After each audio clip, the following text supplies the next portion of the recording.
पति पत्नी का रिश्ता केवल 7 फेरों से नहीं चलता, बल्कि प्रेम और सम्मान से चलता है। पत्नी केवल घर संभालने वाली स्त्री नहीं होती, वो उस पुरुष की जीवन संगिनी होती है जिसके साथ उसने अपना पूरा जीवन बिताने का वचन दिया है। और पति केवल घर चलाने वाला नहीं होता, वो उस स्त्री का सबसे बड़ा सहारा होता है जिसने अपना मायका छोड़कर उसके घर को अपना संसार बना लिया। याद रखो पुत्र, जिस दिन पति अपनी पत्नी की आंखों में छिपी थकान पड़ना सीख जाएगा और जिस दिन पत्नी अपने पति की मुस्कान के पीछे छिपा दर्द समझ जाएगी, उसी दिन उनका घर स्वर्ग बन जाएगा। घर कभी पैसों की कमी से नहीं टूटते, घर तब टूटते हैं जब सम्मान खत्म हो जाता है। कटु शब्द ऐसे घाव दे जाते हैं जो वर्षों तक नहीं भरते।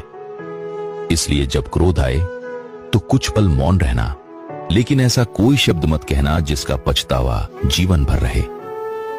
याद रखो, पति की सबसे बड़ी ताकत उसकी पत्नी का विश्वास है और पत्नी का सबसे बड़ा आभूषण उसके पति का सम्मान है। जहां दोनों एक दूसरे को हराने की नहीं, समझने की कोशिश करते हैं, वहीं से सुखी जीवन की शुरुआत होती है।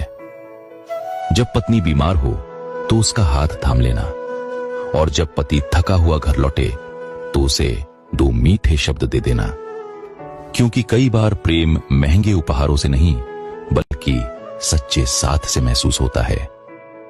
और मेरी ये बात जीवन भर याद रखना, पति पत्नी एक दूसरे का भाग्य नहीं बदलते, लेकिन यदि दोनों हर परिस्थिति में एक दूसरे का साथ निभाएं तो कठिन से कठिन भाग्य भी बदल सकता है। जहां प्रेम में सम्मान हो और सम्मान में विश्वास हो, वहीं ईश्वर का सच्चा वास होता है। यही मेरा उपदेश है।